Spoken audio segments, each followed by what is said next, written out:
Hi, my name is Devin Olson from ConnectiveDX.com, and today I would like to talk about Phoenix. What is Phoenix? Phoenix is a front-end web development framework that's useful for standardizing your personal code practices or even an entire team's practice. Phoenix not only offers code standards, but also promotes better organization and structure to your overall development process.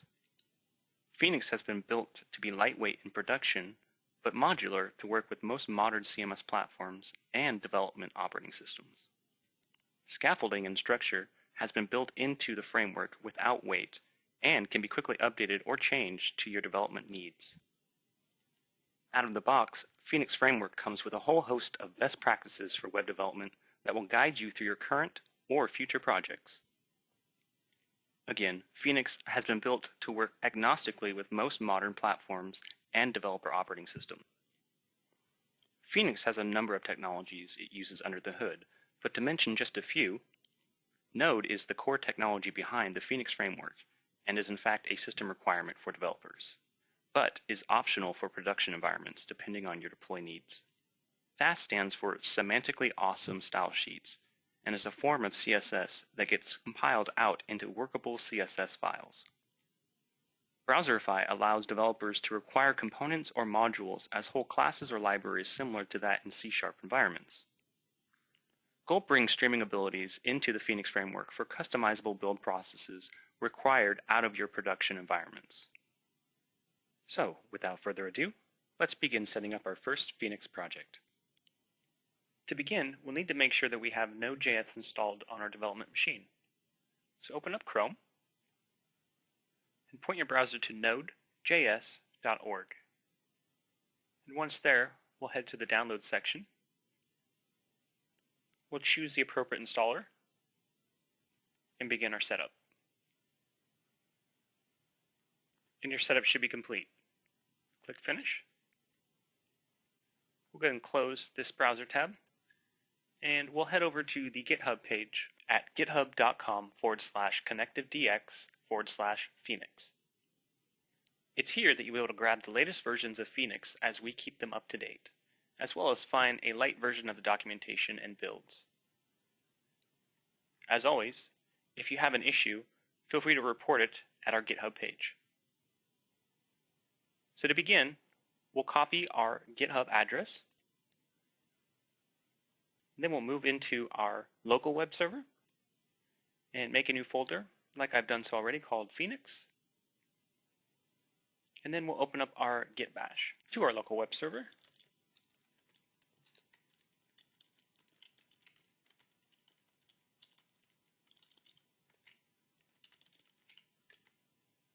Great. We'll type git clone space, then paste in the address that we just copied, and put a dot in there to indicate the current directory that we're in. You'll begin cloning the Phoenix project into the folder that you created on your local web server, and that's it. To start, let's create a new branch, and we'll just call it Site Test off of master. Great. This way we don't mess up our master branch. We can go ahead and minimize this now. And let's take a look at what was cloned. Inside of our Phoenix folder, you can see we have a few assets, a favicon, readme, and our standard git ignore. We also have an assets folder. Inside of the assets folder, we have a source directory that contains all of the source to the framework itself. The first step we want to do is we'll want to run a build dev. You'll notice that there's a build dev command for Mac as well. And what this will do is go out and grab all the dependencies that the Phoenix framework will need off of the npm website. Once it's downloaded them, it's going to install them and begin setting up the framework. Please note, this may take some time. With that completed, we can go ahead and close this window. And let's go up a few directories to talk about what Phoenix has just built for us. So alongside of the source directory, we also have a dist directory now, which contains the compiled assets, such as CSS file, the fonts, any images, and JavaScript that you've authored inside of your source directory. Going up one more directory further, you can see it's also built out the documentation and an include folder that houses a few basic header, footer, and functions for our documentation homepage and style guides. So if you haven't done so already, go ahead and make a new site in your local web server pointing to the Phoenix folder, and let's open it up. I've made mine phoenix.localhost, and here is the Phoenix build homepage. So to begin, we have our SAS documentation, the API, our style guide, and a few sample pages. Let's go into our SAS API documentation. Here, you'll be able to find all of the documentation for the SAS API that the Phoenix framework is using. If you ever get stuck, I recommend just going through here once to see if you can find any information that might be helpful. Let's head back. Now let's take a look at the Phoenix Style Guide. The Style Guide is a visual comprehension of the baseline styles built with the Phoenix framework. Typography, tables, lists, forms, and even quick column layouts.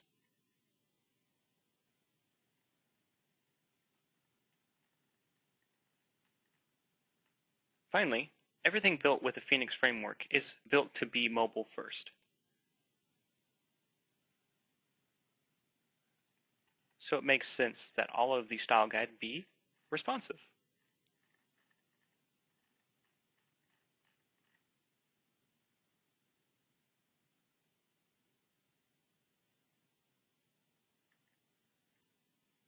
Okay, next, let's head back over to our editor of choice. Mine happens to be Sublime. Drop our Phoenix folder in as a new project.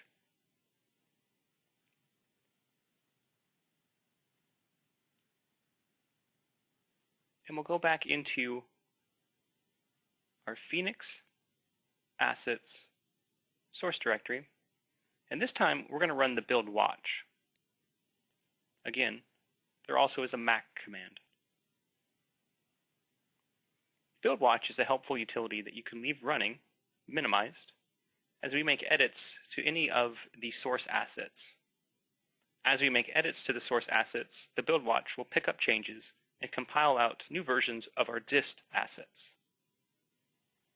So, for instance, if we went into our CSS variables and open, say, _grid.scss,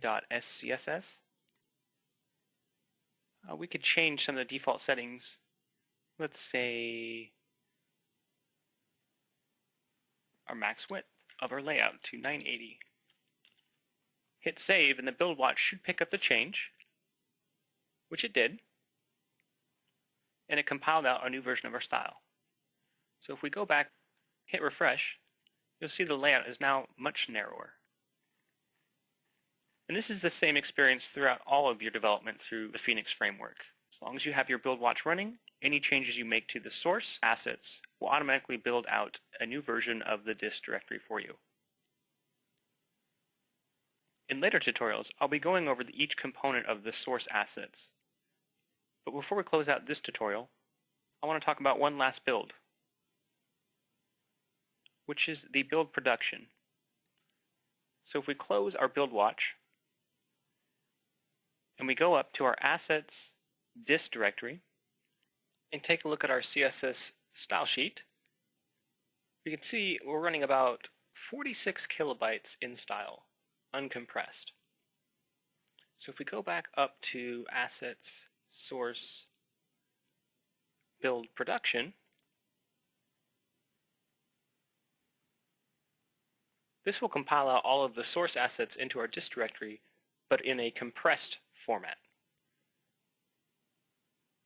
So going back up to assets, dist, CSS, you can see our style sheet is now not only 37 kilobytes and smaller, but also has a hash pop number. It's been suffixed to the end of the file name, which is an option part of your production build.